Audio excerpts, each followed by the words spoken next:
Welcome to ట్రూవర్స్ 6 channel. నేను మీ కృష్ణ. పోలవరం విభజిత ఆంధ్రాకు ఓ వరం. రాజకీయ నాయకుల నిర్లక్ష్యంతో బహుళార్థక సాధక ప్రాజెక్టు పనులు నిలిచిపోయాయి. ఆంధ్రప్రదేశ్ స్థితిగతులను మార్చే ఈ ప్రాజెక్టు పై ఎందుకు నీలి నీడలు కమ్ముకున్నాయి? దేశంలోనే అతి పెద్ద ప్రాజెక్టును ఎందుకు పూర్తి చేయలేకపోయారు? పూర్తి వివరాలతో మీ అభిమాన ఛానల్లో మీకు అందిస్తున్నాం. దేశంలో కొన్ని ప్రాంతాలలో వరదలతో ప్రజలు ఇబ్బందులు పడుతుంటే, మరో ప్రాంతంలో చుక్క నీరు లేకుండా ఎండిన నేలలతో బీడుపడిన పొలాలతో ఇక్కట్లు పడుతున్న సమయంలో నదుల అనుసంధానం అనే ఆలోచనతో 1941వ సంవత్సరం జూలై మాసంలో పూర్వపు మద్రాస్ ప్రెసిడెన్సీ ఈ ప్రాజెక్టును నిర్మించాలని తలపెట్టింది. అప్పటి నీటి పారుదల శాఖలో పనిచేస్తున్న చీఫ్ ఇంజనీర్ దివాన్ బహదూర్ ఎల్ వెంకటకృష్ణ అయ్యర్ కు సర్వే చేయాలని తెలిపింది. ఆయన గోదావరి నదీ తీర ప్రాంతాలను పరిశీలించి పోలవరం వద్ద డ్యాము నిర్మిస్తే సుమారు 3,50,000 ఎకరాలకు సాగునీరు అందించడమే కాకుండా 40 మెగావాట్ల జల విద్యుత్ కేంద్రాన్ని నిర్మించవచ్చని అంచనా వ్యయం 129 కోట్లు అవుతుందని ఆయన తన నివేదికలో పొందుపరిచారు. అటు తర్వాత జరిగిన స్వాతంత్ర ఉద్యమం, రాజకీయ పరిణామాలు, కొత్త ప్రభుత్వ ఏర్పాటు వలన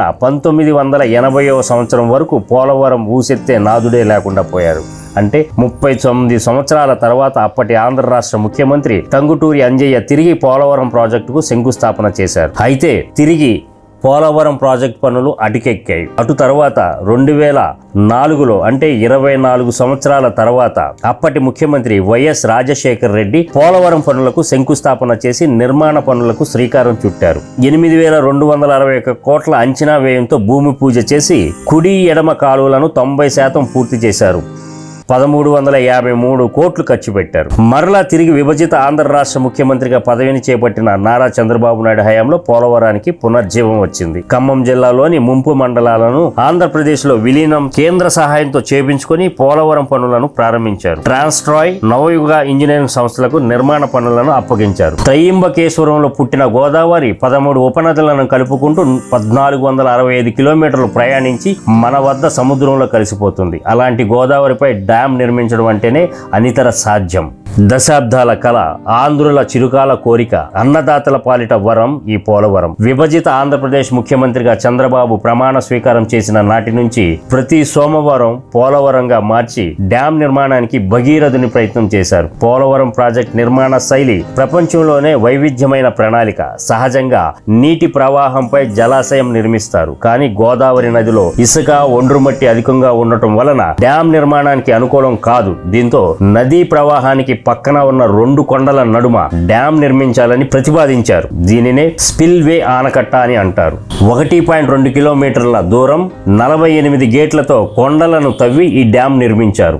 సో గోదావరి నీటి ప్రవాహాన్ని దిశ మార్చి ఈ డ్యాం ద్వారా అన్ని ప్రాంతాలకు అందిస్తారు. నది ఎగువ భాగం, దిగువ భాగాలలో కాలువలను తవ్వుతారు. నీటి ప్రవాహాన్ని ఆపటానికి ఎర్త్కమ్ రాక్ ఫీల్డ్ ని నిర్మించారు. అంటే లోతుగా తవ్వి బలమైన రాళ్లు, మట్టి, ఆపై కాంక్రీట్ లో వీటిని నిర్మిస్తారు. దీని వలన ప్రవహించే నీటి ప్రవాహం ఇక్కడ దిశ మార్చుకొని ప్రధాన డ్యాం అంటే స్పిల్వే వైపు పయనిస్తుంది. దాని నుంచి నీరు విడుదలై ఫిల్ మరియు పైలట్ ఛానల్ గుండా ప్రవహించి తిరిగి గోదావరిలో కలుస్తుంది. నది వస్తున్న దిశను మార్చి స్పిల్వే వద్ద నీటిని నిల్వ ఉంచి మిగిలిన నీటిని తిరిగి నదిలో కలిసేలా ప్రణాళికలను వేసి దాదాపు 72% పోలవరం పూర్తి చేశారు చంద్రబాబు నాయుడు. ఈ డ్యాం సామర్థ్యం 50 లక్షల క్యూసెక్కుల వరద నీటిని విడుదల చేయగలదు. దీనిలోని 48 గేట్లలో ఒక్కొక్కటి 20 మీటర్ల పొడవు, 15 మీటర్ల వెడల్పు, 90 టన్నుల బరువుతో తయారు చేశారు. నదీ ప్రవాహాన్ని అడ్డుకునే ఎర్త్కమ్ రాక్ ఫీల్డ్ నిర్మాణానికి, నదీ ప్రవాహాన్ని మళ్లించడానికి డ్యాం ఎగువ, దిగువ భాగాలలో 2 తాత్కాలిక కాపర్ డ్యాంలను నిర్మించారు. ఇక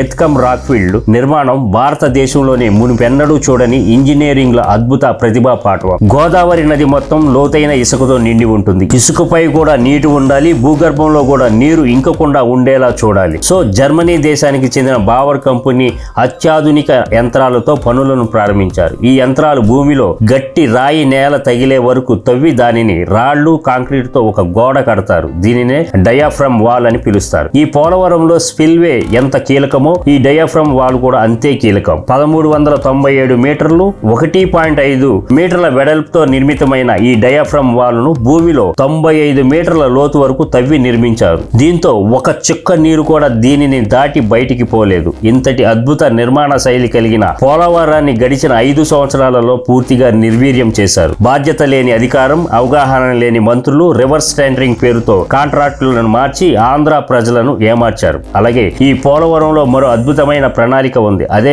ఎత్కమ్ రాక్ ఫీల్డ్ ని ఆనుకొని ఉన్న కొండను తవ్వి 960 మెగావాట్ల హైడ్రో పవర్ ప్లాంట్ నిర్మాణం. ఈ ప్లాంట్ కు ఎత్కమ్ రాక్ ఫీల్డ్ పక్కగా విద్యుత్ ఉత్పత్తికి నీరు ప్రవహించి తిరిగి నదిలో కలిసిపోతుంది. ఆంధ్ర రాష్ట్రంలో నీటి ఎద్దడి లేకుండా ఉండటానికి నిర్మిస్తున్న ఈ పోలవరం ప్రాజెక్టుకు ఇరువైపులా కాలువలు నిర్మించారు. గురుత్వాకర్షణ శక్తితో నీటిని కుడి ఎడమ కాలువలోకి మళ్లించడం దీని ప్రత్యేకత. కుడి కాలువలో ప్రవేశించిన నీరు హెడ్ రెగ్యులేటర్ సహాయంతో ఎర్ర కాలువ, గండేరు, తమ్మిలేరు మీదుగా బుడమేరు నుంచి విజయవాడ చేరుకొని కృష్ణా నదిలో గోదావరి కలుస్తుంది. సుమారు 175 కిలోమీటర్లు ప్రయాణిస్తుంది. దీని వలన కృష్ణా, గుంటూరు, ప్రకాశం జిల్లాలు నీటి అవసరాలు తీరుస్తుంది. ఇక ఎగువ పారే కృష్ణా నదిని పెన్నా నదితో నెల్లూరు వద్ద అనుసంధానం చేస్తారు. దీని వలన రాయలసీమ సస్యశ్యామలమవుతుంది. ఇలాంటి నదుల అనుసంధానం యావత్ భారతదేశ చరిత్రలోనే ఇప్పటి వరకు జరగలేదు. ఇక ఎగువ కాలువ ద్వారా నేలకోట, శారదా నది, తాండవ, ఏలూరు, పంపా వంటి నీటి కాలువల ద్వారా విశాఖపట్నం ప్రజల నీటి దాహార్తిని తీరుస్తుంది. 182 కిలోమీటర్లు ప్రయాణిస్తుంది. దీని వలన తూర్పు గోదావరి, విశాఖలోని 4 లక్షల ఎకరాలకు సాగునీరు అందించడమే కాకుండా తాగునీరు, పరిశ్రమలకు అవసరమయ్యే 25 టీఎంసీల నీటిని అందిస్తుంది. పూర్తిగా మన రాష్ట్రంలోని అన్ని ప్రాంతాలకు నీటిని అందించడమే కాకుండా పొరుగు రాష్ట్రాలైన ఒరిస్సా, ఛత్తీస్గఢ్లకు మేలు కలుగుతుంది. చంద్రబాబు దూరదృష్టితో ఒక్కొక్క పనికి వేరువేరు ఇంజనీరింగ్ సంస్థలకు టెండర్లను పిలిచి సమాంతరంగా అన్ని విభాగాలలో పనులు జరిగేలా చర్యలు చేపట్టారు. 2019 జనవరి 7వ తారీఖున నవయుగ ఇంజనీరింగ్ సంస్థ డయాఫ్రమ్ వాల్ నిర్మాణానికి 24 గంటలలో 32.100 క్యూబిక్ మీటర్ల కాంక్రీట్ తో వాల్ నిర్మించి Guinness book of world record ను సొంతం చేసుకుంది. ఇలా ఎన్నో ప్రత్యేకతలతో నిర్మాణం అవుతున్న ఈ పోలవరం గత 5 సంవత్సరాలలో 10% పనులు కూడా నోచుకోలేదు. 2022లో పూర్తి చేస్తామని చెప్పిన నీటిపారుదల శాఖ మంత్రి అదే సంవత్సరంలో తన మంత్రి పదవిని పోగొట్టుకున్నారు. కానీ పోలవరం పూర్తవలేదు. ఆ తర్వాత మరో మంత్రి 23లో పూర్తి చేస్తామని పెద్ద గొంతుకుతో అరిచి బల్ల గుద్ది చెప్పారు. పాపం మళ్లీ ఎన్నికలు వచ్చేసాయి. ఏది ఏమైనా ఈ నిర్మాణం అపర భగీరథుడు చంద్రబాబు వల్లే అవుతుంది. ఆంధ్ర రాష్ట్రం సస్యశ్యామలం. అందుకే అనుభవం ఉన్న నాయకులను ఎన్నుకుందాం. ఆంధ్ర రాష్ట్ర ప్రగతికి విజయ బాటలు వేద్దాం. ఇది పోలవరం కథనం. ఇక ఆంధ్ర రాష్ట్ర రాజధాని అమరావతి నిర్మాణం నుంచి విధ్వంసం వరకు జరిగిన పరిణామాలపై మరో కథనంతో మరలా కలుద్దాం. ఈ కథనం మీకు నచ్చినట్లయితే మా ఛానల్ ను సబ్స్క్రైబ్ చేసి, షేర్ చేసి, లైక్ చేసి మీ అభిప్రాయాన్ని కామెంట్ రూపంలో తెలపండి.